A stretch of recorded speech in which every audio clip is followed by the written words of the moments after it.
بسم الله الرحمن الرحيم الحمد لله رب العالمين والصلاة والسلام على سيدنا محمد صلی اللہ علیہ وسلم وعلى آلہ وصحبہ اجمعین۔ کتاب ہے شرح مسند امام اعظم رحمۃ اللہ علیہ۔ عنوان ہے قبر پر اذان دینے کی 15 نیتیں۔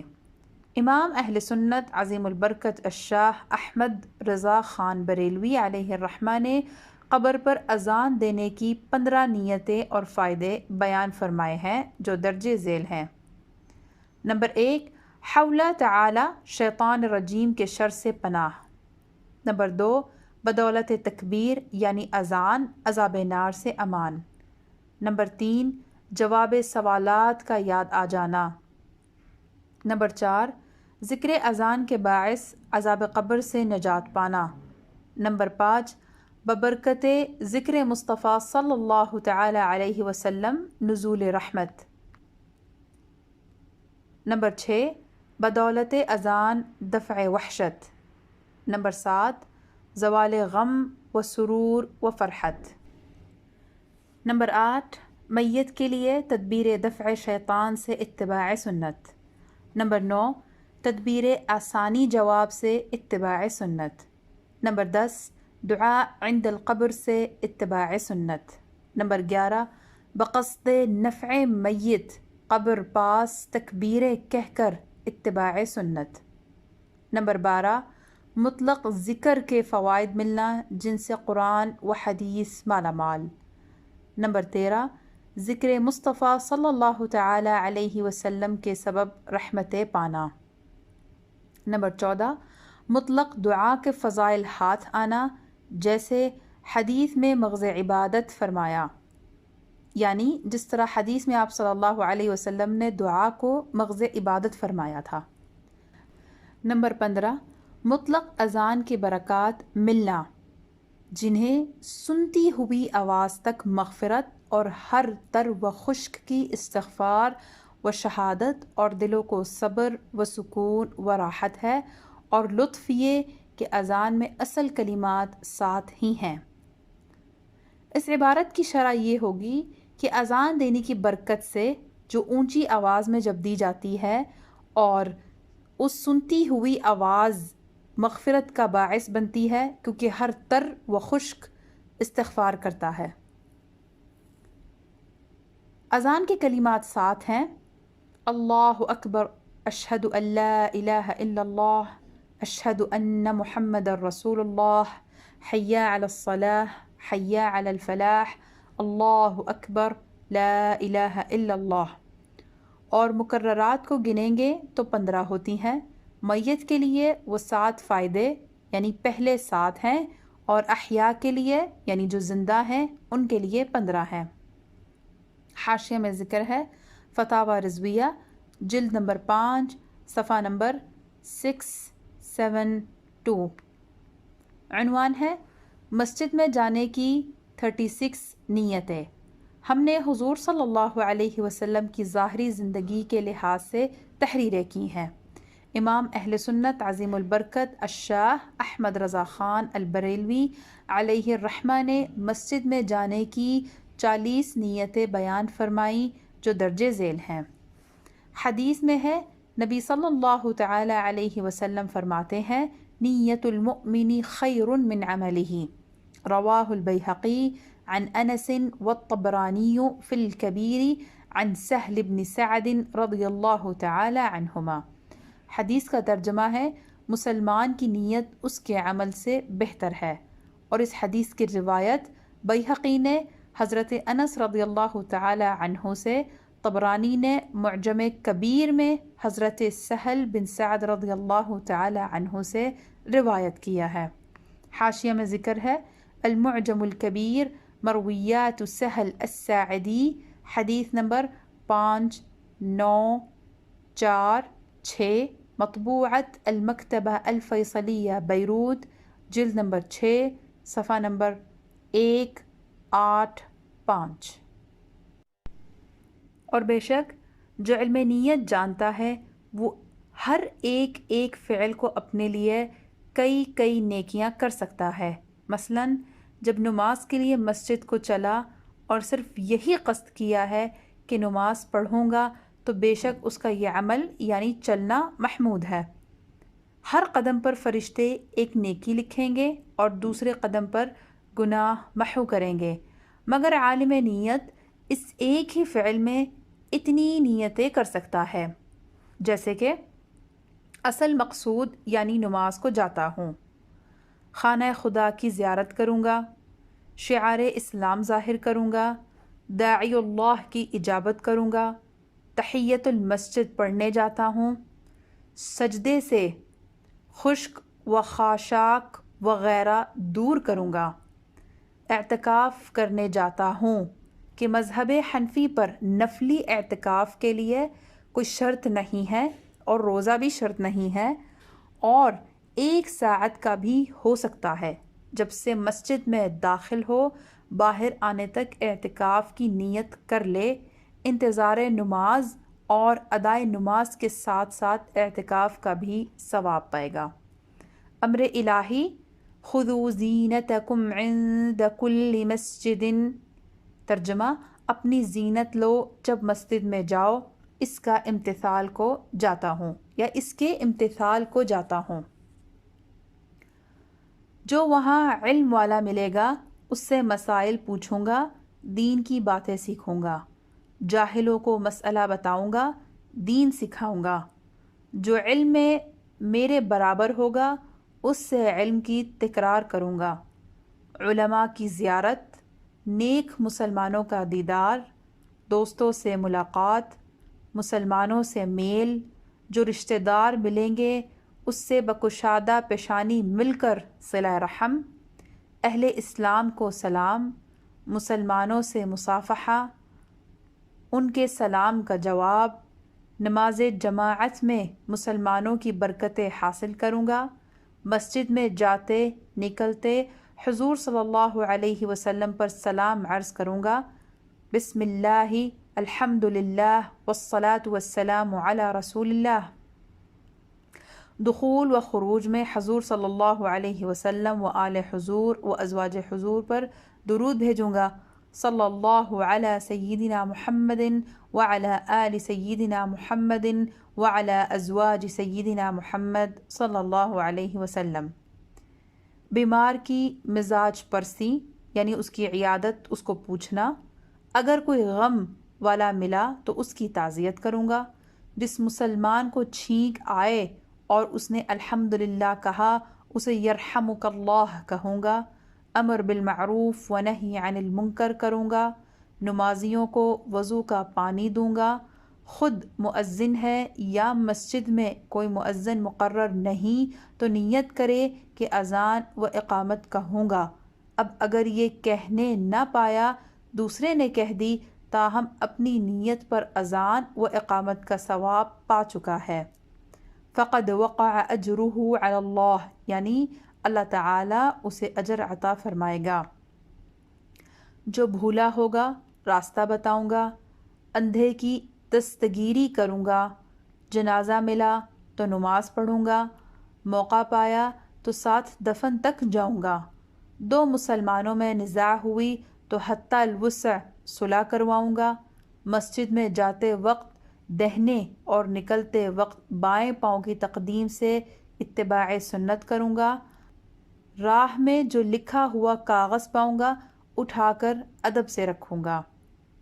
حاشیہ میں ذکر ہے، فتاوی رضویہ جلد نمبر 5 صفحہ نمبر 673 تا صفحہ نمبر 675، الی غیر ذلک من نیات کثیرہ، یعنی اس کے علاوہ اور بہت ساری نیتیں۔ تو دیکھیے کہ جو ان ارادوں کے ساتھ گھر سے مسجد کو چلا وہ صرف حسنہ نماز کے لیے نہیں جاتا بلکہ ان 40 حسنات کے لیے جاتا ہے، تو گویا اس کا یہ چلنا 40 طرف چلنا ہے اور ہر قدم 40 قدم پہلے، اگر ہر قدم ایک نیکی تھا اب 40 نیکیاں ہوگا۔ علامہ غلام رسول سعیدی علیہ الرحمہ نے ان کے علاوہ اور 14 نیتیں لکھی ہیں جو درج ذیل ہیں۔ اگر کوئی ضرورت مند نظر آیا تو اس کی مدد کروں گا، کسی سائل کو حسب استطاعت خیرات دوں گا، اگر راستے میں کوئی تکلیف دہ چیز پڑی ہوگی تو اٹھا کر ایک طرف کروں گا، راستے میں اگر عورتیں نظر آئیں تو نگاہ نیچے کر کے گزر جاؤں گا، کسی مسلمان سے بات کرنی پڑی تو شائستگی اور ملاط سے کروں گا، اگر راستے میں کوئی جنازہ ملا تو اس کی تعظیم کے لیے سواری سے اتر جاؤں گا یا کھڑا ہو جاؤں گا، اگر کہیں سے میوزک یعنی گانے باجے کی آواز آئی تو وہاں سے جلدی گزر جاؤں گا، رسول اللہ صلی اللہ علیہ وسلم کی طرح کانوں میں انگلیاں دے کر گزر جاؤں گا۔ مسجد میں جانے کے لیے طویل مسافت کی راہ اختیار کروں گا تاکہ زیادہ چلنے کی وجہ سے زیادہ اجر و ثواب ملے۔ جب تک مسلمان مسجد میں باوضو رہتا ہے فرشتے اس کے لیے رحمت و مغفرت کی دعا کرتے ہیں، سو وہ فرشتوں کی دعا کی حصول نیت کرے۔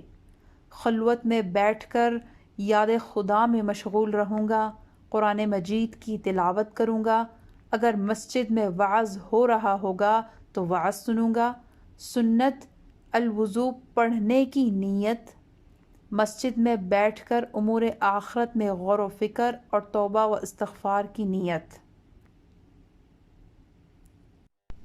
اس عبارت کا حاشیہ میں ذکر ہے، شرح صحیح مسلم کتاب الامارہ جلد نمبر 5 صفحہ نمبر 925 تا صفحہ نمبر 924۔ اور چند نیتیں ہم اپنی طرف سے شامل کرتے ہیں۔ مسجد میں اگر گرد و غبار ہوئی تو صفائی کروں گا، مسجد کو بدعقیدہ لوگوں کے انتشار سے محفوظ رکھوں گا، مسجد کی اشیاء کو بحفاظت مسجد میں ہی استعمال کروں گا، مسجد میں لائبریری ہوئی تو اس سے استفادہ کروں گا، مسجد میں لوگوں کو اپنے قول و فعل سے تکلیف نہ دوں گا، مسجد میں نماز کے لیے عمامہ کا استعمال کروں گا، مسجد کو بچوں کے شور و شرابے سے محفوظ رکھوں گا، مسجد کی اپنی طاقت کے مطابق مالی خدمت کروں گا، اور مسجد میں نبی اکرم صلی اللہ علیہ وسلم کی شان کے منکروں اور بد مذہبوں کو مسجد سے حتی الامکان نکالوں گا۔ اس کے علاوہ اور بھی نیتیں ہو سکتی ہیں، اور آپ جتنی اچھی نیتیں کریں اس کا ثواب ملے گا۔ عنوان ہے خوشبو استعمال کرنے کی 6 نیتیں۔ اسی طرح خوشبو لگانا ایک عمل ہے، اس میں نیتیں کریں کہ آپ صلی اللہ علیہ وسلم کو خوشبو پسند تھی، آپ خوشبو پسند فرماتے تھے اس لیے خوشبو لگاتا ہوں۔ خوشبو لگانے سے مسجد کی تعظیم کا اظہار ہو، مسجد میں بیٹھنے والے لوگوں کو اس کی جسم سے بری بدبو نہ آئے، اگر اس کے جسم سے بری بدبو آئے تو نمازیوں کو تکلیف ہوگی اور ممکن ہے کہ وہ اس کی غیبت میں پڑ جائیں گے، نمازیوں اور فرشتوں کو خوشبو سے راحت ہو، خوشبو سے دماغ کو راحت پہنچتی ہے اور ذکر و فکر میں تقویت حاصل ہوتی ہے، اور اس کے علاوہ بھی خوشبو کی اچھی وجوہات تلاش کر کے ان کی نیت کریں۔ شرح صحیح مسلم کتاب الامارہ جلد نمبر 5 صفحہ نمبر 925۔ عنوان ہے حدیث سے مذکورہ سے مستنبط ہونے والے 10 فوائد۔ اس حدیث مبارکہ کی شرح کرتے ہوئے فقیہ اعظم محمد شریف محدث کوٹلوی علیہ الرحمہ فرماتے ہیں کہ ہجرت ایک عمل ہے، اگر اس میں حق سبحانہ و تعالی کی رضا اور امتثال امر مقصود ہے تو موجب برکات ہے، اگر یہ نہیں تو کچھ نہیں۔ اسی طرح انسان جو عمل کرتا ہے اگر اس میں رضا حق مقصود ہے تو باعث اجر ہے، ورنہ نہیں۔ اب اس حدیث سے جو فوائد مستنبط ہوئے وہ 10 ہیں جو درجے ذیل ہیں۔ نمبر 1، ایک شخص اپنے قریبی کو کچھ خیرات دیتا ہے، اگر صرف اس کی غریبی کا خیال کر کے دیتا ہے، صلہ رحمی کی نیت نہیں کی تو صدقہ کا ثواب پائے گا، لیکن صلہ رحمی نہیں ہوگی اگر محض صلہ رحمی کے لیے دیتا ہے تو صلہ رحمی کا ثواب ہوگا، صدقے کا ثواب نہ ہوگا۔ اگر دونوں کی نیت کرے تو دونوں کا ثواب پائے گا۔ معلوم ہوا کہ ایک کام میں متعدد نیتیں کرنے سے ہر ایک نیت کا ثواب ملتا ہے۔ نمبر 2، مسجد میں بیٹھنا ایک عمل ہے۔ اگر اس میں اعتکاف بیٹھے تو اعتکاف کا ثواب پائے گا۔ اگر اعتکاف کی نیت کے ساتھ یہ نیت بھی ہو کہ جماعت کا انتظار ہے تو بحکم حدیث جماعت کا منتظر نماز میں ہے، اس کو نماز کا بھی ثواب ملے گا۔ پھر اس کے ساتھ اگر یہ نیت کرے کہ آنکھ، کان اور تمام اعضاء کی جملہ منہیات سے حفاظت ہوگی تو یہ ثواب بھی حاصل ہوگا۔ پھر اس پر یہ نیت بھی کرے کہ صلاۃ و سلام آن حضرت صلی اللہ علیہ وسلم پر بیٹھ کر پڑھوں گا تو اس کا ثواب بھی پائے گا۔ اگر یہ نیت بھی کرے کہ حج و عمرے کا ثواب ملے گا، جیسا کہ حدیث میں آیا ہے کہ جو شخص وضو کر کے مسجد میں جائے اس کو حج و عمرہ کا ثواب ملتا ہے، تو اس کو یہ ثواب بھی ملے گا۔ پھر اس پر یہ نیت بھی کرے کہ مسجد میں علم کا افادہ یا استفادہ ہوگا یا امر بالمعروف و نہی عن منکر حاصل ہوگا تو اس کا بھی ثواب ضرور حاصل کرے گا۔ پھر اگر یہ نیت بھی کرے کہ کوئی دینی بھائی مسجد میں ملے گا، اس کی زیارت سے مستفیض ہوں گا تو یہ اور اجر ہوگا۔ اسی طرح اگر نیت تفکر و مراقبے کی کرے کہ مسجد میں تنہا ہو کر دل کی جمعیت کے ساتھ مراقبہ کروں گا تو یہ اجر بھی پائے گا۔ الغرض جتنی نیتیں کرے گا سب کا ثواب پائے گا، کیونکہ حدیث شریف کے الفاظ ہیں وَإِنَّمَا لِكُلِّ امْرِئٍ مَّا نَوَىٰ۔ اس کا یہی مطلب ہے کہ جو نیت کرے گا وہ پائے گا۔ فقہ الفقیہ، فرید بک سٹال، لاہور، صفحہ نمبر 83۔ نمبر 3، اسی طرح اگر کسی میت کے ساتھ کوئی شخص نقدی یا غلہ قبر پر لے جائے اور اس کی نیت یہ ہو کہ قبر پر مساکین مل سکتے ہیں، نیز عام مساکین جنازہ میں شامل ہو جاتے ہیں تو کوئی حرج نہیں ہے۔ میت کے لیے جو کچھ دیا جائے گا حق سبحانہ و تعالی اس کا ثواب اس میت کو ضرور پہنچائے گا۔ ہاں اگر اس کی نیت درست نہیں بلکہ محض دکھاوا ہے تو خواہ گھر کی کوٹھری میں بیٹھ کر خیرات کرے گا تو اس کا بھی ثواب نہیں ہوگا، اس لیے کہ نیت صحیح نہیں تھی۔ معلوم ہوا کہ اعمال کا دار و مدار نیت پر ہے۔ اگر نیت خدا کے لیے اور ایصال ثواب کی ہے تو قبر پر لے جانے سے کوئی حرج واقع نہیں ہوتا، اور اگر نیت میں ریا ہے تو گھر میں بھی کچھ نہیں، لہٰذا مسلمانوں کو لازم ہے کہ ایسے امور میں نیت صحیح ہو، نہ یہ کہ ایسے کام ہی چھوڑ دیں۔ نمبر 4، اسی طرح میت کے بعد تیسرے یا 7ویں یا 40ویں دن کا کھانا پکا کر مساکین کو کھلایا جائے۔